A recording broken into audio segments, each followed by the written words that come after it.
Hello and welcome to let's take UPSC CSE Hindi. I hope आप सब लोग बहुत अच्छे होंगे। मैं हूं आपका दोस्त शुभम सिसोदिया।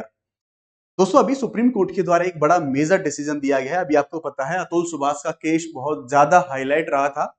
ऐसे समय पर सुप्रीम कोर्ट के द्वारा कुछ ऐसे निर्णय दिया जाना ये एक बड़ा डेवलपमेंट हो सकता है। और स्पेशली जब हम बात करते हैं कि 498 ए यानी कि दहेज के जो डाउरी के केसेस होते हैं, सुप्रीम कोर्ट ने कई बार ये भी बोला है कि डाउरी की जो 498 ए धारा होती है सेक्शन का मिसयूज बहुत ज्यादा लोगों के द्वारा किया जाता है। इस मिसयूज को कंट्रोल करने की भी कई बार सुप्रीम कोर्ट के द्वारा बात करी गई है। लेकिन अभी सुप्रीम कोर्ट ने एक अन्य केस में यहां पर कुछ चीजें बोली हैं। सुप्रीम कोर्ट ने यहां पर यह कहा है दहेज नहीं मांगते फिर भी ससुराल वालों पर लग सकता है 498 ए का केस। सुप्रीम कोर्ट का बड़ा फैसला। आप देख सकते हैं इस न्यूज को।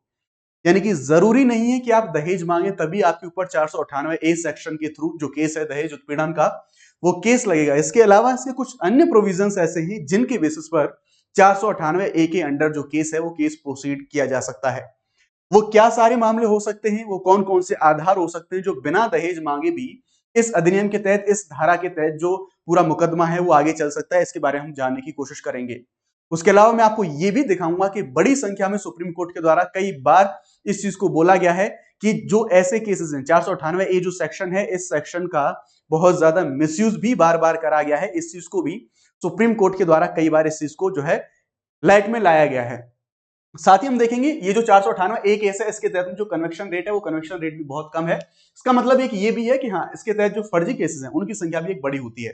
लेकिन सुप्रीम कोर्ट ने अगर कोई ऐसा केस दिया है तो अब देखने वाली बात ये होगी कि क्या इसके बाद अभी जो फर्जी केसेस है उनका नंबर बढ़ेगा या फिर वाकई में जो क्रूएलिटी होती है, जो क्रूरता होती है महिलाओं के ऊपर, उस पर लगाम लगेगी।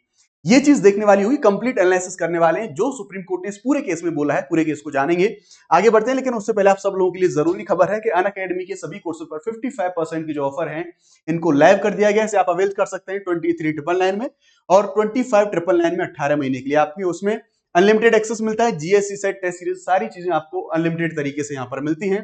शुभ 50 दिस इज माई कोड, ये कोड यूज करके आप मैक्सिमम डिस्काउंट आप अवेल कर सकते हैं।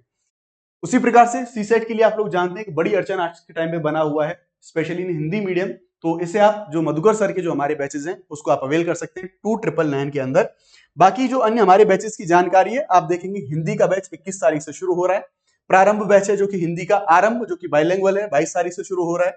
आगाज 26 तारीख से शुरू हो रहा है और इग्नाइट जो कि इंग्लिश का है 28 फरवरी से। जो हमारे सारी चीजें वो सारी चीजें यहाँ पर सारे जो केसेस है वो यहाँ पर शुरू हो रहे हैं। चलिए पूरे केस के बारे में जानेंगे, क्या है पूरा मामला, क्या सुप्रीम कोर्ट के द्वारा यहां पर बोला गया है। तो देखेंगे सुप्रीम कोर्ट ने हाल में यह कहा है कि किसी भी महिला का पति और उसके ससुराल वाले यदि दहेज नहीं मांगते लेकिन उसके ऊपर हिंसा करते हैं, भले ही ससुराल वाले दहेज मांगे चाहे ना मांगे, लेकिन अगर क्रूएलिटी होती है, वायलेंस होता है, महिला के साथ में हिंसा होती है, अत्याचार होता है और उसे ये प्रताड़ित करते हैं तो भी सेक्शन 498 ए के तहत उन पर एक्शन हो सकता है। 498 ए का जो केस है ये केस उनके ऊपर चलाया जा सकता है, भले ही वो दहेज मांगे चाहे दहेज ना मांगे।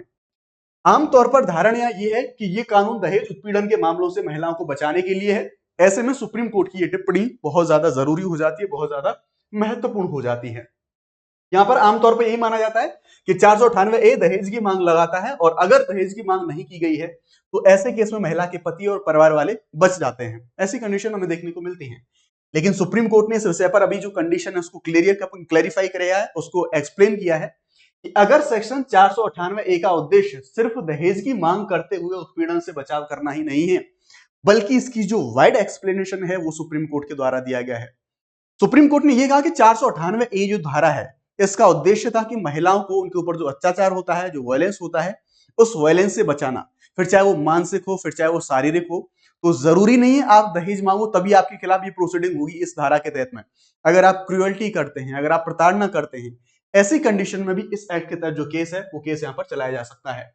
जस्टिस विक्रमनाथ और जस्टिस प्रसन्ना बी बरावले इनकी खंडपीठ के द्वारा भारतीय दंड संहिता की धारा 498 ए इसके तहत अपराध का जो मूल जो क्रूरता है ये केवल दहेज की मांग तक सीमित नहीं है। यानी कि इन्होंने यहां पर क्रूएल्टी, जो क्रूरता है, उस क्रूरता को यहां पर इन्होंने सेंटर में रखा है, उसको केंद्र में रखा है कि अगर क्रूरता भी होती है आप दहेज मांगो चाहे मत मांगो, उस कंडीशन में भी यहां पर जो केस है वो केस चलेगा।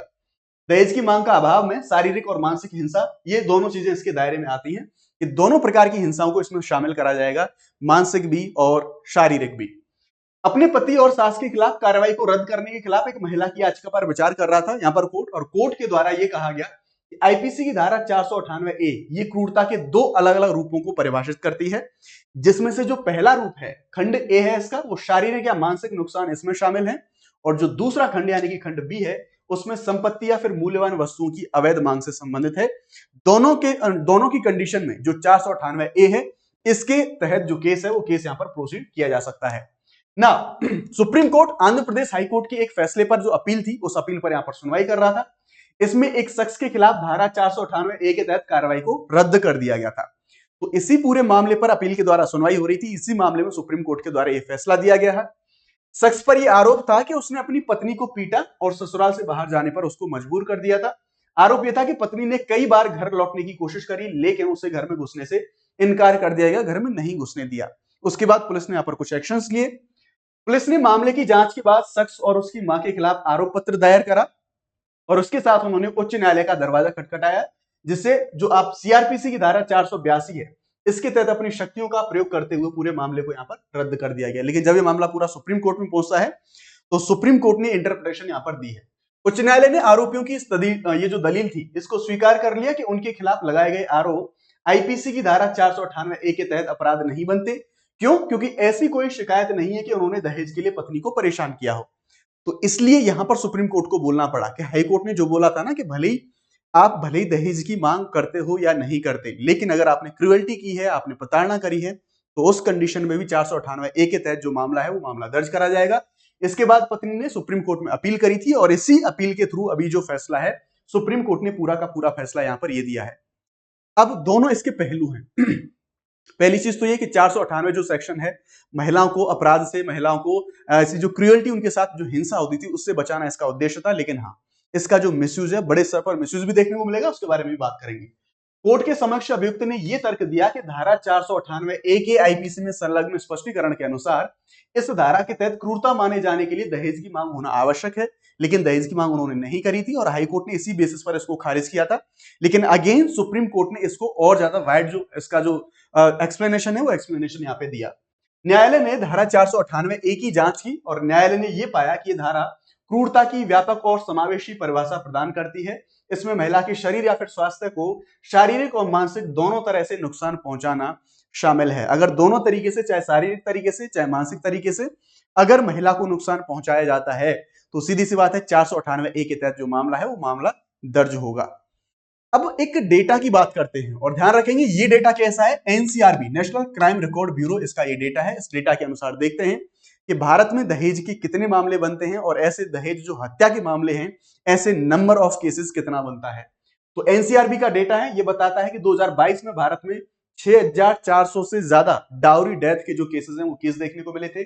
14-15 में दहेज से संबंधित 1,20,000 से ज्यादा जो केस हैं वो केस दर्ज करे गए थे और मैक्सिमम जो केसेस हैं वो कहां पर मिले थे, उत्तर प्रदेश के अंदर, यानी कि यूपी के अंदर ऐसे मैक्सिमम केसेस हैं, यूपी में ऐसे केस रजिस्टर करे गए थे। ध्यान रखेंगे भारत में इन सारी चीजों से निपटने के लिए कौन सा कानून है, तो जो दहेज निषेध अधिनियम है 1961 का अधिनियम, ये इन सारी चीजों को टैकल करने की कोशिश करता है। लेकिन एक चीज ध्यान रखेंगे, ये जो पूरा अधिनियम लाया गया, ये जो सारे प्रयास करे गए सरकार के द्वारा, कोर्ट्स के द्वारा महिलाओं को बचाने के लिए, लेकिन बहुत सारे लोगों के द्वारा इस कानून का मिसयूज बहुत बड़े स्तर पर किया जाता है और इस चीज को सुप्रीम कोर्ट के द्वारा बार बार इस चीज को यहां पर उजागर करा गया कि जो 498 ए धारा है इसका मिसयूज बहुत ज्यादा होता है। एक बार को आप कन्विक्शन रेट है वो भी देखेंगे तो वो भी लगभग 15% के आसपास है, कन्विक्शन रेट भी बहुत कम है इसका। तो यहां पर जो कुछ डिटेल है जो सुप्रीम कोर्ट के द्वारा कई बार जो मुद्दे उठाए गए हैं उनके बारे में बात करते हैं। तो आप देखेंगे द हिंदू में एक बार ये जो पूरे न्यूज थी, बार बार ऐसी बहुत सारी न्यूज आपको देखने को मिल जाएंगी। सुप्रीम कोर्ट ने दहेज के मामलों में ससुराल वालों को अत्यधिक फंसाने के खिलाफ चेतावनी दी है, यानी कि ऐसे जो कानून है इनका जो दुरुपयोग है, ये इनका जो मिसयूज है, इनके मिसयूज के बारे में यहाँ पर जो है सुप्रीम कोर्ट के द्वारा कंसर्न रेज करे गए हैं। इसका मिसयूज भी बहुत ज्यादा किया गया है।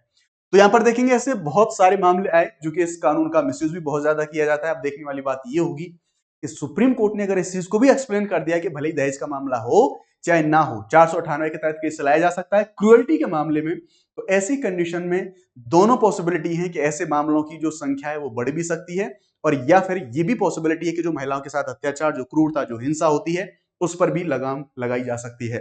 तो ये चीज अभी हमें देखने वाली बात होगी, सारी चीजें कैसे चलेंगी। बाकी आप लोगों के लिए क्वेश्चन है, इस क्वेश्चन का आंसर आप सभी लोगों को कमेंट सेक्शन में करना है। दहेज निषेध अधिनियम ये कब लागू करा गया था? 1959 में, 61 में, 63 में, 65 में। इस क्वेश्चन का आंसर आपको कमेंट सेक्शन में करना होगा। बाकी ज्यादा जानकारी के लिए आप डायरेक्टली मुझसे टेलीग्राम पे जुड़ सकते हैं। टेलीग्राम का लिंक आपको डिस्क्रिप्शन में दिया गया है। Thank you very much. जय हिंद, bye bye, let's crack it.